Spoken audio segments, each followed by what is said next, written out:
WCLN 1170 Radio and Cable Channel 16 are pleased to present We Should Know, hosted by J.W. Simmons, an upbeat, informative look at people, places, and issues facing our community. This education-based analysis of issues will remain positive and informative as we consider closely what we should know.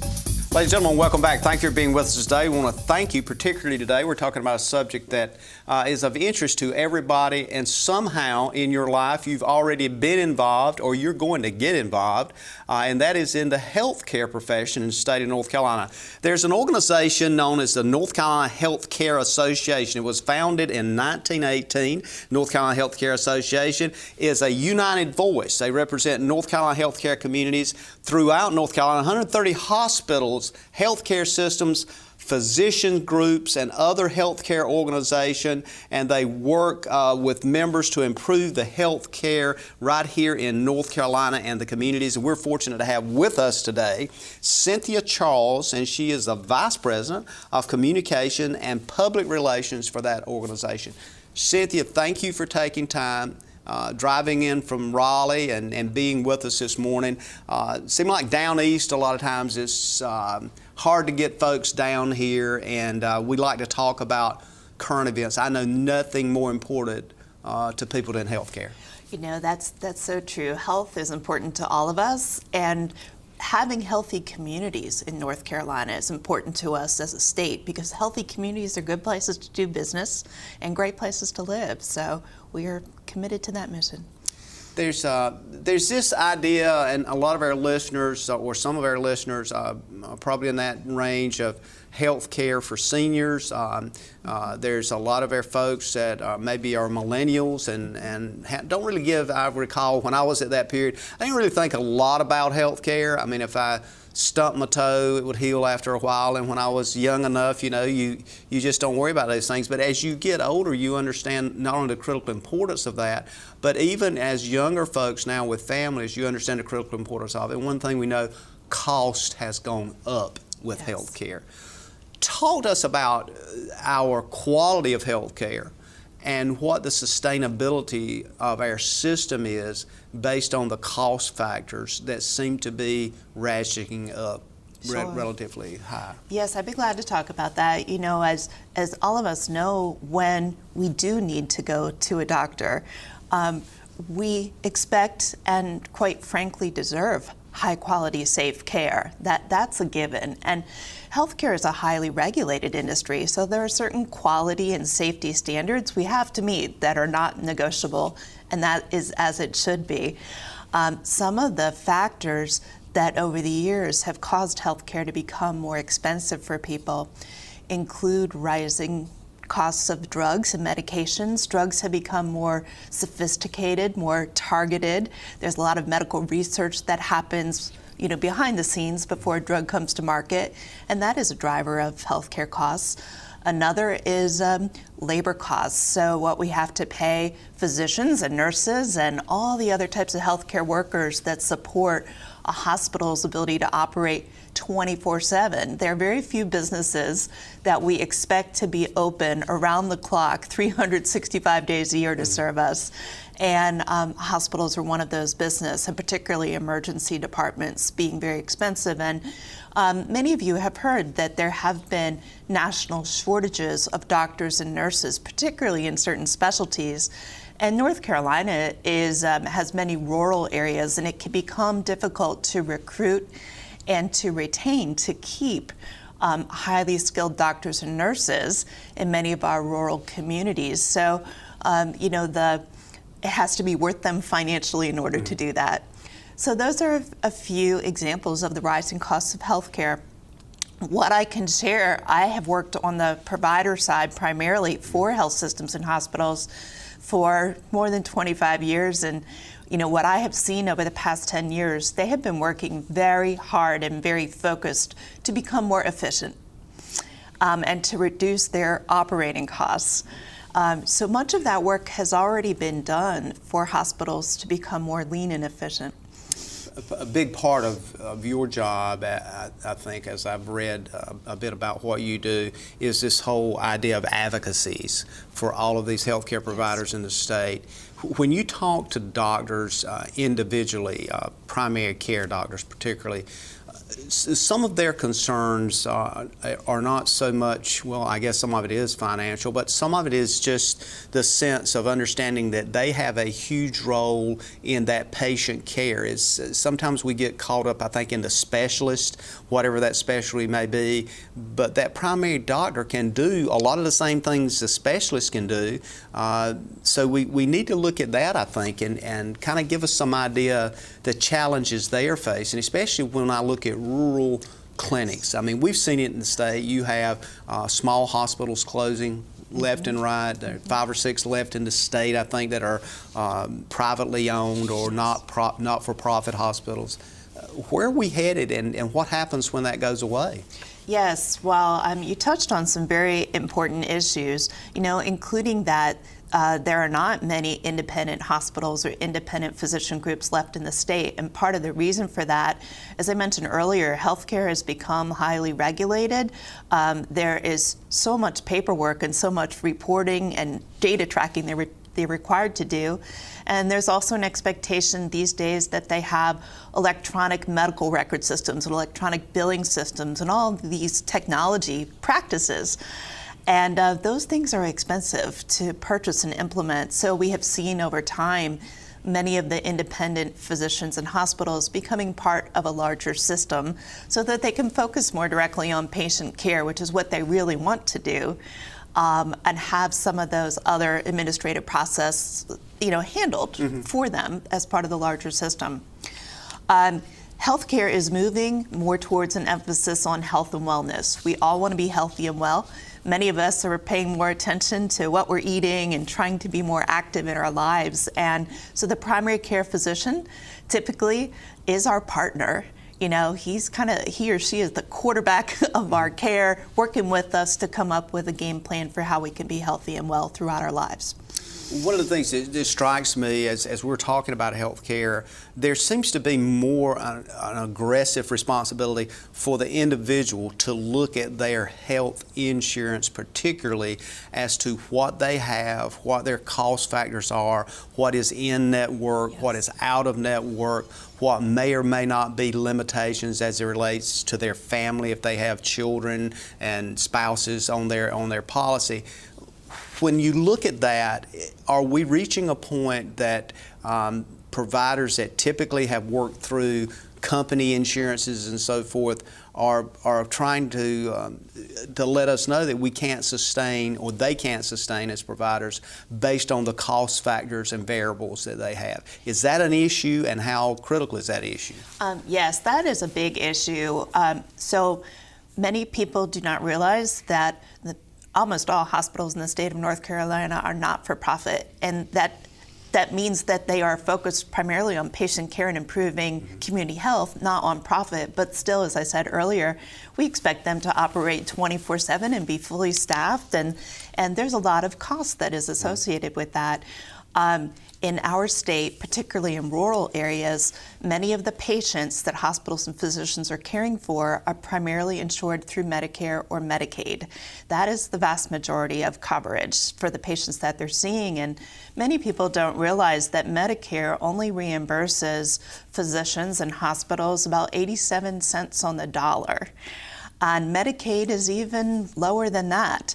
So the only way, really, that these physician practices and hospitals can sustain their operations is by having enough patients who have other types of coverage. So that may be Blue Cross Blue Shield of North Carolina, for example, or Aetna. And they are really making up the difference in reimbursement to physicians and hospitals so that their operations can continue.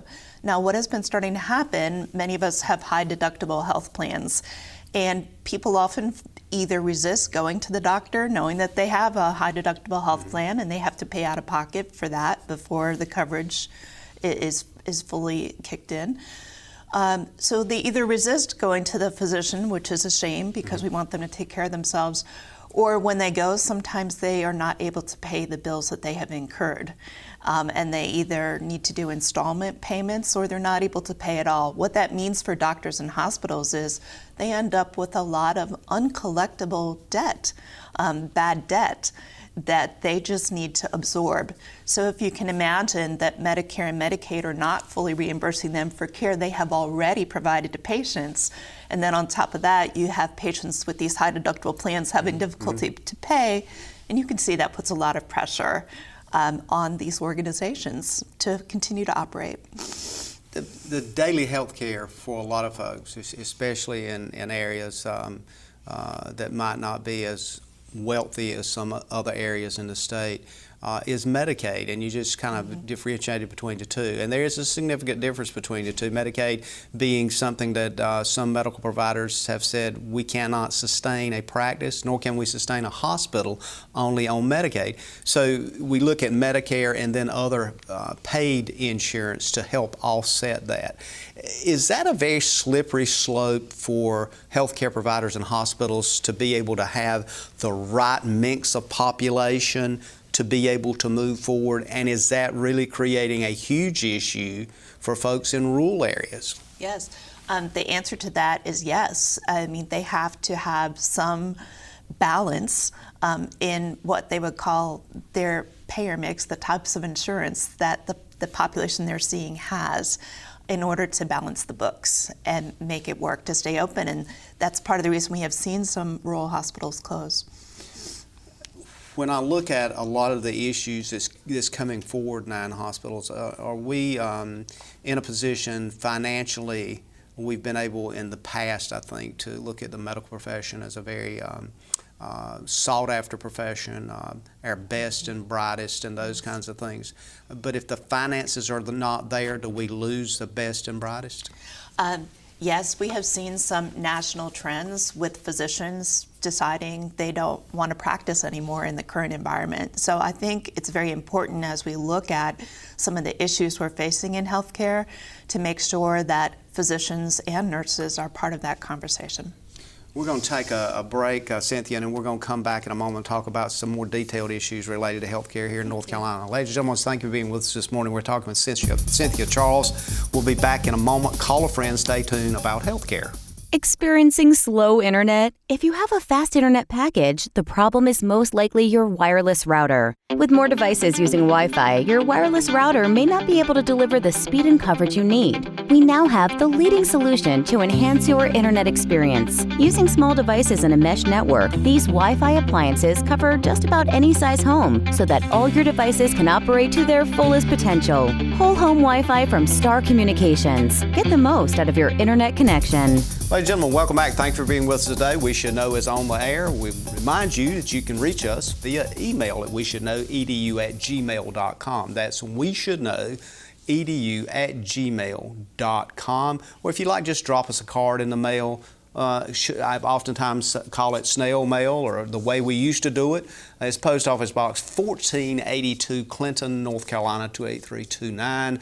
And we'll get that. I always enjoy getting your commentary on shows we have had, suggestions on shows coming up that maybe we could do to kind of get you more information about subjects that you've read a little bit about in the paper, but oftentimes we try to get the folks in that are working in that area on a daily basis that understands what's going on.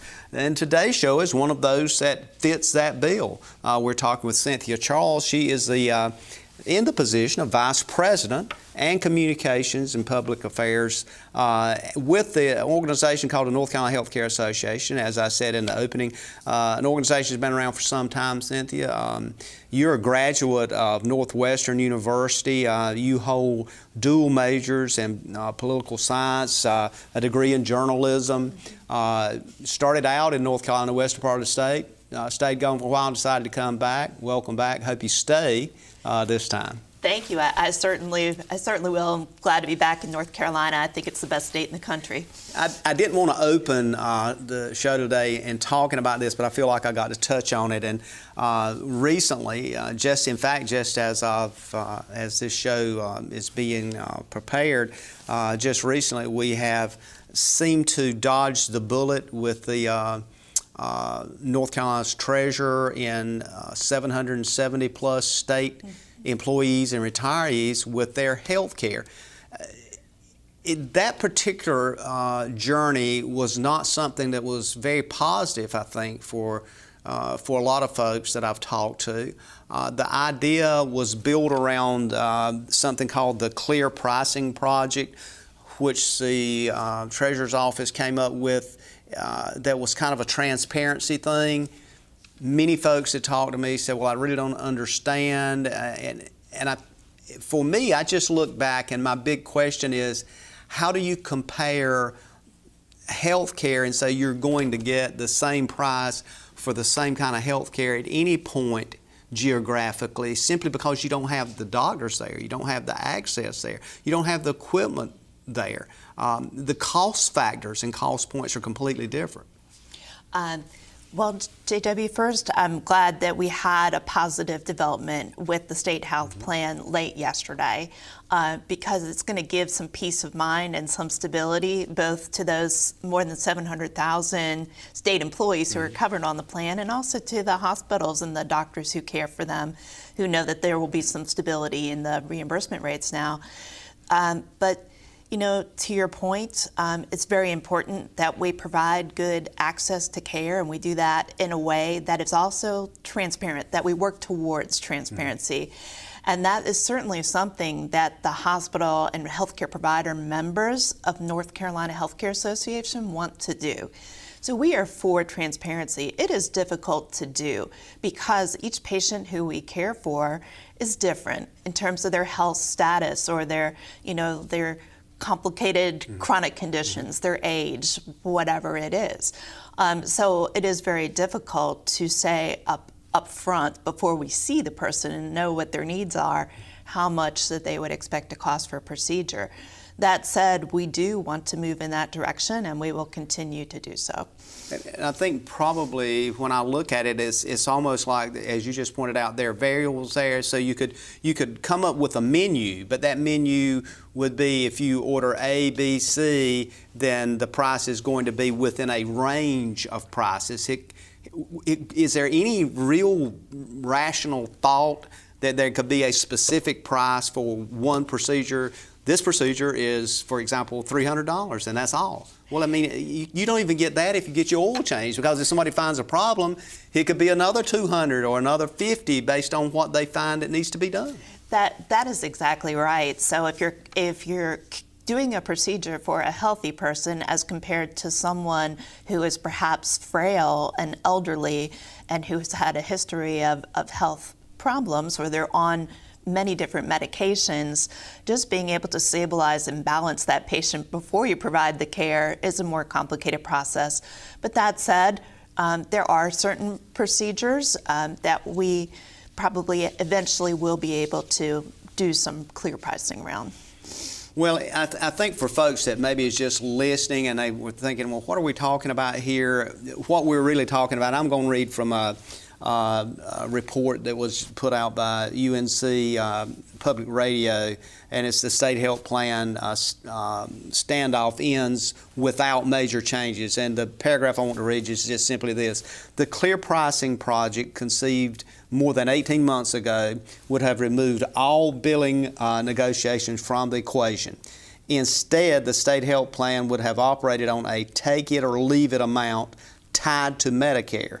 On average, providers would have received double what Medicare pays. So it comes down to $1. It comes down to the amount of money. So the regulatory part that the state treasurer was looking at by some reports are, this is what we will pay for this, and this is what the state will support through its system of paying health care providers. This is what we'll pay for. Otherwise, you'll have to go what is known as out of network. Mm-hmm.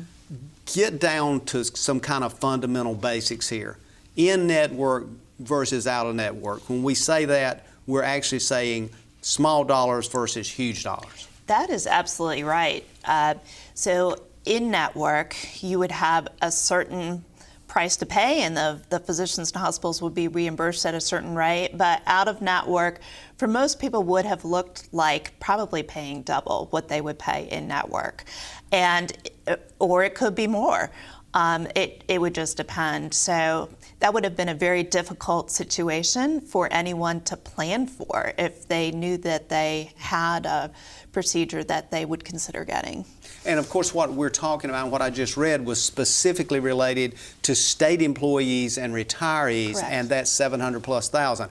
But what kind of impact does this conversation have for folks that do not have insurance with the state, that maybe has insurance with a company or a group provider relationship? There's so many different combinations of programs out there. What does that say to them? What have we learned from this experience that could help the entire industry understand better healthcare providers versus folks that are anticipating or expecting to be provided for?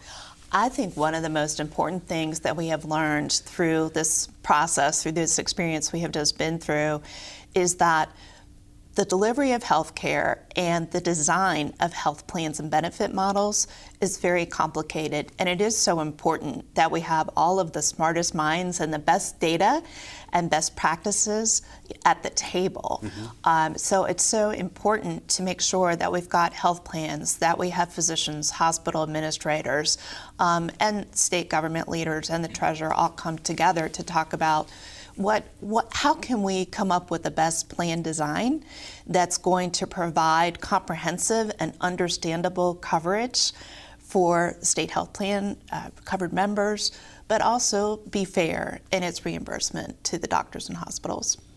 If we look at something, we've heard this phrase before, universal health care. When I hear that, I think everybody's in. Everybody's in, get on the ship, everybody's in. But at some point in time when I hear that, I'm reminded by a number of folks that, yeah, you can get everybody on the ship, but the ship's not going to float if you get everybody on it. So we've got to have some idea of how this works. And the sound good piece, nobody wants to see anybody hurting or sick under a bridge or beside the road and he can't get assistance or whatever. I don't think anybody wants to see that. But on the other side of that, there's got to be a dollar tied to it. Somehow it's got to be paid for. Help us understand what you're hearing from providers and hospitals and what maybe we should know that we don't know about that. Sure. I think there's more questions than answers right now when it comes to that. I think there's a lot of desire to make sure that we have full coverage for everyone in North Carolina, but a lot of debate about how to get there. Mm-hmm. And I think that's the key. Is that something that legislatively on the national level or through our General Assembly, our members, is that something that has to be looked at? And the other side of it is folks could very easily say, well, you know, if I have a problem, I guess I'll just have to go to a local hospital and then Medicaid will take care of it. Is that really reasonable to assume that? I think there are steps that we can take towards expanding coverage for people in North Carolina to make sure that everyone who has coverage needs it. And it'll be interesting to see what happens with the 2020 elections in terms of where our federal and state government is going to go. That this idea of health care and the importance of this have been tested in other countries and even to pharmaceuticals. So the big push now to reduce the cost of pharmaceuticals and for folks that have to have that to live and the cost is so tremendous they can't survive without it, it becomes very personal, very quick. So when we look at that, is that part of the piece that you advocate as far as your advocacy role? Is that part of the piece of that role that you deal with? The issue of affordable health care generally is something that we care about deeply and that we want to advocate for. So we are working on affordability, both within our health systems and also within our supply chains of how we do purchasing for our physician and hospital groups. And yes. Oftentimes with the pharmaceutical piece, a lot of the local pharmacies are now finding themselves competing with huge national groups of pharmacies. Mm-hmm. So the local independent pharmaceutical folks right here in Clinton and other places that are small town, you know, we want to keep our local pharmacy, but it's hard to continue that. Yes. our organization, we want to support the success of independent hospitals and physicians and pharmacists. They play such an important role in caring for our communities. We're going to take another break, and we're going to come back and talk about some other issues related to what you do and what the folks you advocate Thank for. you. Ladies and gentlemen, stay tuned. We're talking about health care. Some of the questions you've asked me, I'm now asking the folks that take care of this for you. We'll be back. You come out to replace a bad sensor, and that adds a 5-year commitment to my contract, and you don't tell me? Here's your sign. Switch to the sign that's keeping homes secure and customers happy all over the area. Security from Star Communications. We pride ourselves on fair pricing and quick, friendly service every time.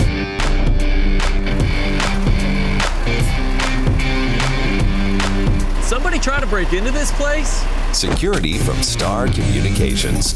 Ladies and gentlemen, welcome back. Thanks for being with us today. We're talking with Cynthia Charles with the North Carolina Healthcare Association. She's kind of the advocacy person and public relations person. She's actually, by title, the Vice President of Communications and Public Relations for that organization. The organization that you work for has been around a long time. Yes. They've seen the transition of health care, literally from the early 1900s. And trust me, it's been a huge health care. I can remember just in my, I will say, short period of time here, when doctors would come to your house. Yes. When you could call and your family doctor would show up with a little bag, get out of the car and come in your house. I'm saying that, and probably people out there going, I've never heard of such. But it was true and it existed. We've transitioned now to the point that not only do we have specialists, but we have not only to get an appointment, but when you get the appointment, even with the appointment, oftentimes you see a line to try to get in to wait to see someone. What's happening? How do we balance this? How do we create a world with more healthcare providers that is sustainable financially, that continues to attract our best and brightest to do this job? There are some really exciting and innovative things happening with technology around the concept of telehealth and online video visits. And what's nice about that is it removes the need to travel to a physician's office to have access to care and be able to have a conversation with a provider. So we're seeing that for things even like psychiatry and behavioral health, or complicated services like neurosciences. So for example, sometimes we see patients who go to their rural hospital emergency department, which may not have all the specialists there on site that need to care for that patient, but that hospital team is able to almost immediately access through a video conference a specialist who can look at the imaging, the X-ray or MRI results, and be brought up to speed very quickly on how the patient is doing and give their recommendations. So that's a great way to kind of expand access to rapid professional care. How has the market changed radically over the past decade with this huge number of baby boomers that's out there now, that's aging, that is anticipating not only continuing to live at home, which my understanding is the idea behind healthcare is that as long as you can keep folks at home, it's much better than moving them to nursing and rest home facilities. How is that being addressed, and does telemedicine help with that? Telemedicine absolutely plays a role in that. So you were sharing earlier about the old days, which were good days, when doctors came right to you and to your home. But what we're seeing now with the aging baby boomers is kind of this wonderful development of home health expertise.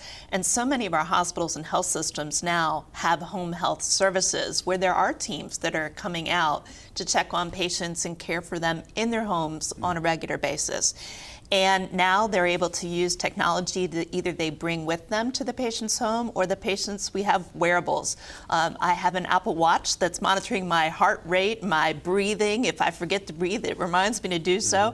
So I think technology is a great tool in helping people get cared for in their homes, and also to have that information continuously sent to the doctor or the hospital if that is what they need. There's something that's been discussed for a number of years now also, is not only in telemedicine, which it is working in telemedicine, is this idea of the combination of physical and behavioral health, and it's not new, because I recall probably a couple of decades ago some studies that said we've got to figure out a way to bring that together because one affects the other. Absolutely. They are kind of a unanimous kind of effort moving forward. How are we doing with that, and how is that working with our biological, physical doctor, should I say, that looks at the bruises and bumps or whatever, and then the folks that we need to look at the inner operations of our mental attitude? There seems to be more and more of a need for that mental part. Are we able to bring that together? Is that something being worked on aggressively? What do you see? What do you hear from your providers? Yes, well, behavioral health is a big focus for the North Carolina Healthcare Association and our hospitals and the providers who are part of those groups. And some of the things that we're doing is looking at how can we provide more training in communities to recognize behavioral health problems and know where to refer people who are seeking support for that type of care.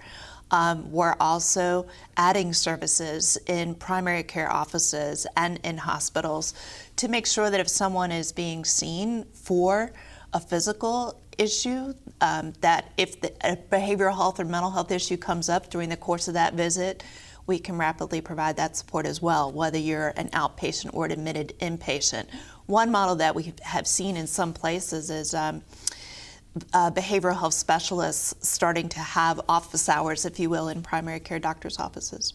I read, I think, a year or so ago in England, they literally have that ability where if you see a doctor, a medical doctor, and there seems to be some need for that, they can just segue you over to an adjacent office. Yes. And apparently they've been doing. I'm just wondering how that works, and does doctors, my general practitioner or what have you, do they like that idea? Is that something that they see as feasible, that they could use, or what are you hearing from the doctors throughout the state? The answer to your question is yes. Some years ago, most of our physician groups and primary care doctors and offices started moving towards a model called a medical home, a patient-centered medical home.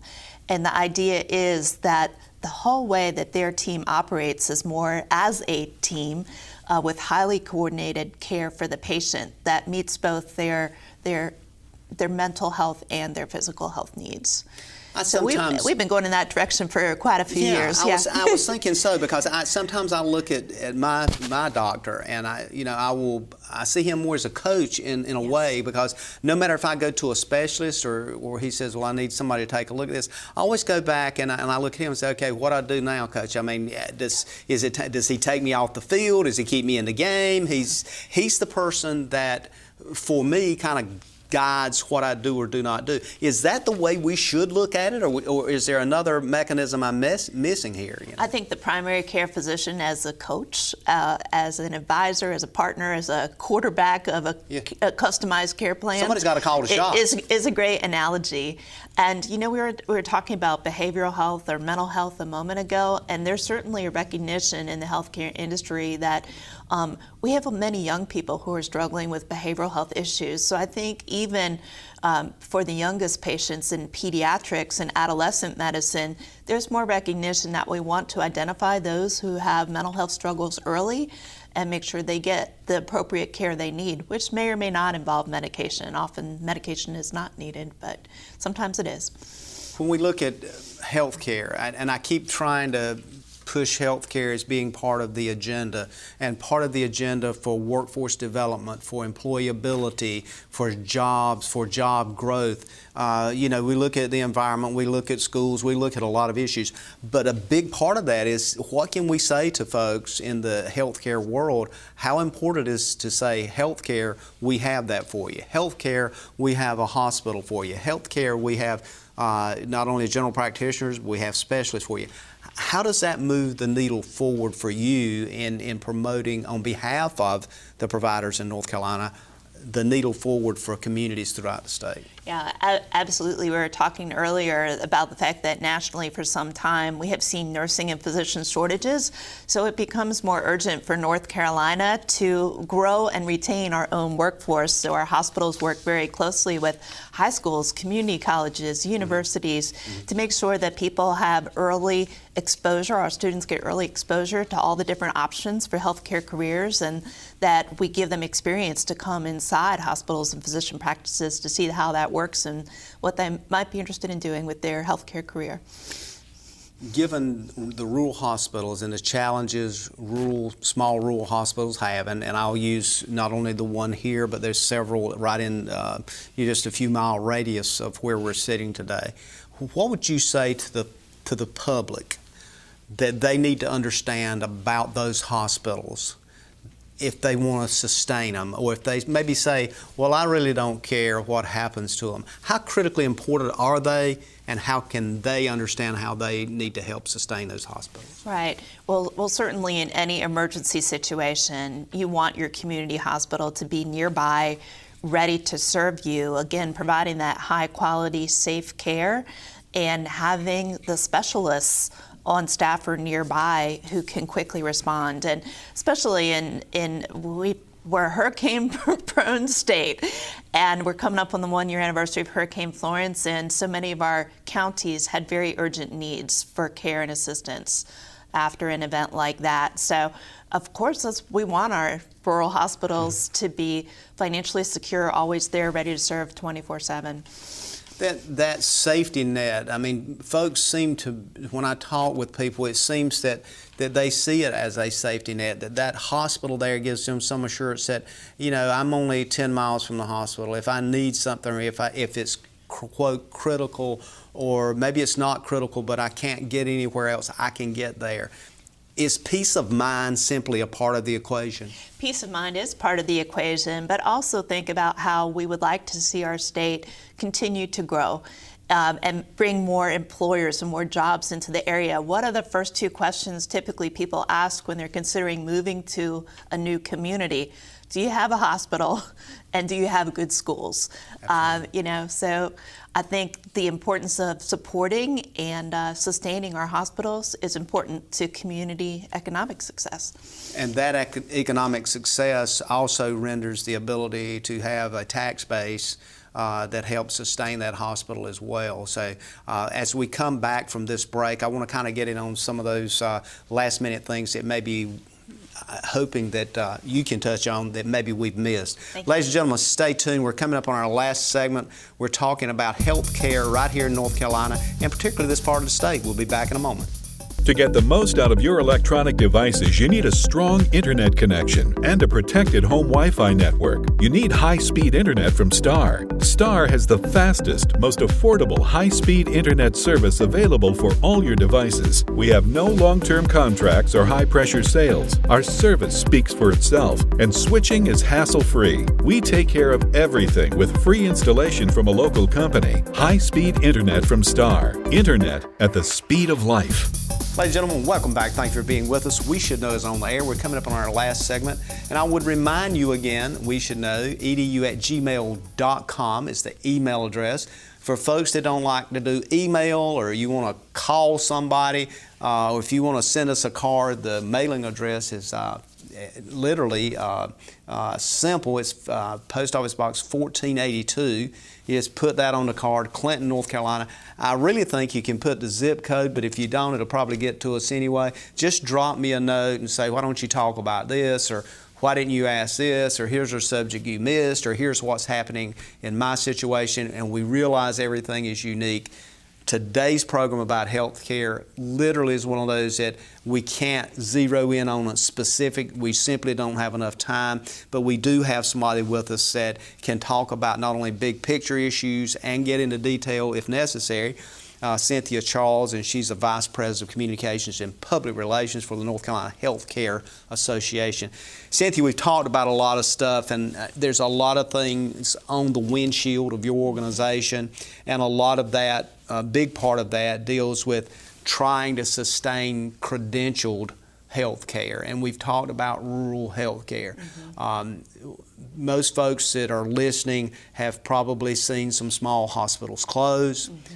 They reflect on, well, how do I get a doctor here? Graduate schools that are graduating interns are trying to network people into rural areas. Your opinion, why does doctors typically, male or female, why does doctors typically not find the rural communities as palatable as some urban areas? It's a loaded question. I actually want to share with you an example of an outstanding orthopedic surgeon I know who had a very busy, successful, robust practice in Raleigh, who left and moved his family of 6 children to a rural area because he wanted them to experience that quality of life and the values that he knew were part of our rural communities. And others have followed. You know, he was not alone. So I think there is recognition that our rural communities are so special and such great places to live. And I think if we want our rural independent hospitals and physician groups and pharmacies to be successful, people have to support that. I think recruitment of new physicians or retention of them in a community really is only possible when the community, you know, wants to be a part of that effort with the hospital. Mm-hmm. Do you see that something that folks need to have more education about what their role is in attracting physicians? And to your point as well, I know some folks that we're very fortunate to have here, all of our doctors, and some I've looked at, it's been here and literally will retire here, and we've been so extremely fortunate, but yet there's still parts of the state that is not even as unfortunate as we are, just in the counties that are listening to this show. So when I look at that, I look at, is there a formula? Is there something that development people, that commissioners or the average citizen should know? What do I do? Tell me, do I send a card? Do I raise my hand and say I'll participate in whatever? Is there some kind of process that is set up that says here's what the formula is to attract people to your area? Yes, well, I've seen many of our hospitals have wonderful community education programs, and they have different names. Some might call it a fellows program, for example, but often there is an opportunity for people to come in and learn about the hospital, some of the challenges it's facing, and how they can help.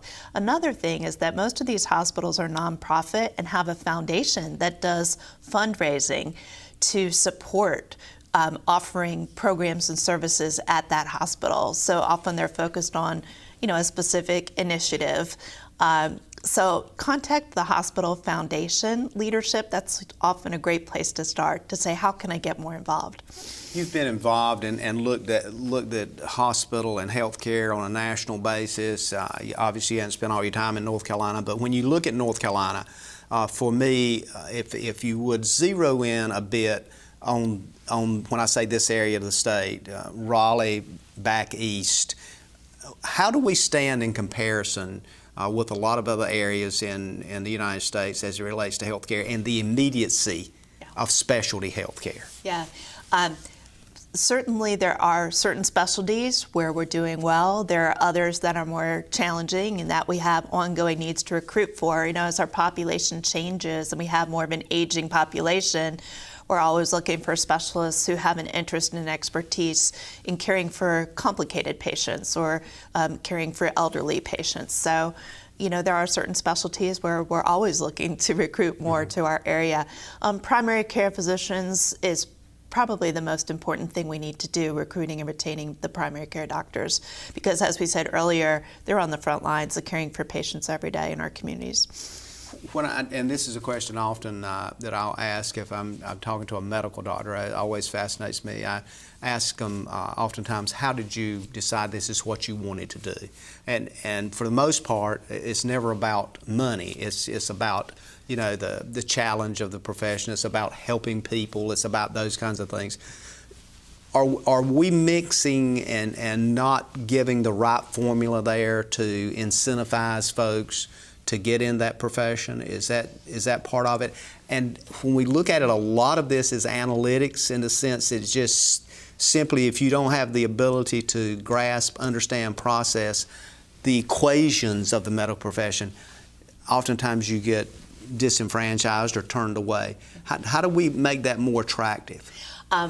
As you said, you talk to any doctor, you talk to any physician, and what matters most to them is their ability to care for their patients, to see those patients when they want to be seen, and to provide plenty of time for them and just great quality care. And the most difficult and frustrating things for physicians generally is just all the tracking and reporting and the paperwork that go with the job. So I would say that if there's something that we all can do to be attuned to try to help, is to look for opportunities maybe to reduce some of the bureaucracy and some of the paperwork that would be imposed on physicians to take their focus away from patient care. It's kind of a thready question here, but how is the challenge now in particularly areas in which a large portion of the work pool, an increasing portion of the work pool, are folks that are from different countries, in particular for us in this area is Latino, may or may not have any kind of insurance, but yet, like anything else, things break down and it don't work, they have to have care. How is that impacting the healthcare providers throughout North Carolina? As we recognize that the huge portion of North Carolina is rural. How is it impacting healthcare providers? And is it tipping that scale on the cost such that they might not be able to continue to serve, quote, everyone? Yeah, I think an opportunity for our state is to make sure that everyone has access to coverage. Everybody has some type of health care coverage. Or that there is the health care, we're all working together to continually make it more affordable. So if people don't have insurance, at least they're able to seek care when they need it and pay their bills. So I think, there are so many states across the country that are seeing increased diversity in their populations. And from the provider side, for the physicians, they want to care for whoever comes through our doors, whoever's in our community, and they're committed to being there for them.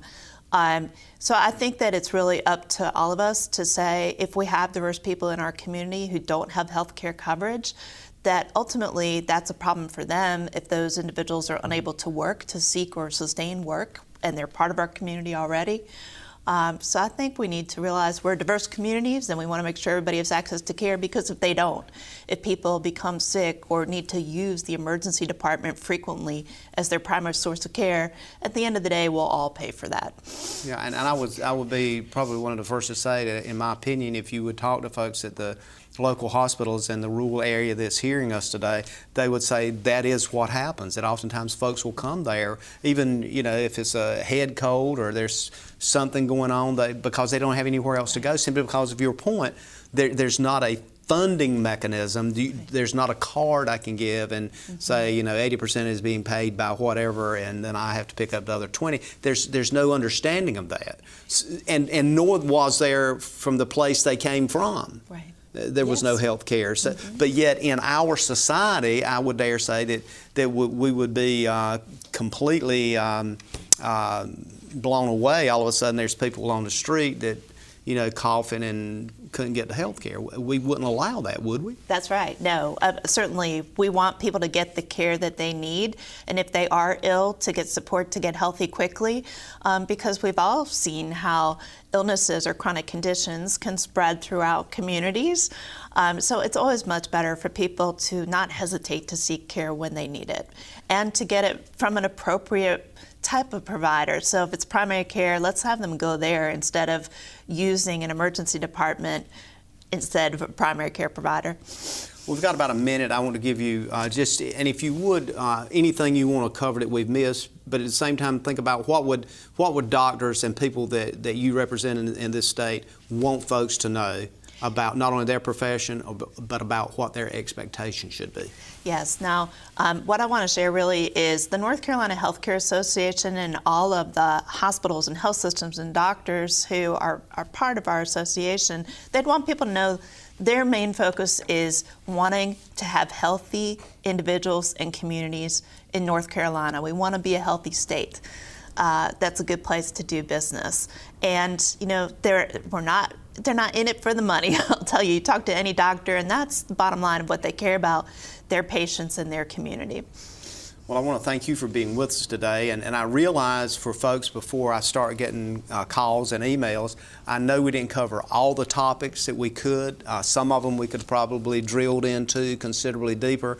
But we've touched a subject I think is critically important. I want folks to remember your name, Cynthia Charles, and you're with the North Carolina Healthcare Association. You represent a dynamic and changing industry. Thank you for being with us today. Thank you so much. Ladies and gentlemen, we look forward to seeing you next week. Same channel, Channel 16, WCLN Radio, Star Communications, Summation and Sampson Weekly Newspaper, and as always, may God bless. Thank you for tuning in to this week's episode of We Should Know with host J.W. Simmons. If you have a question, comment, or suggestion regarding this or any episode, please send your emails to weshouldknowedu@gmail.com. And remember to tune in every Tuesday at 2:30 for another informative episode of We Should Know.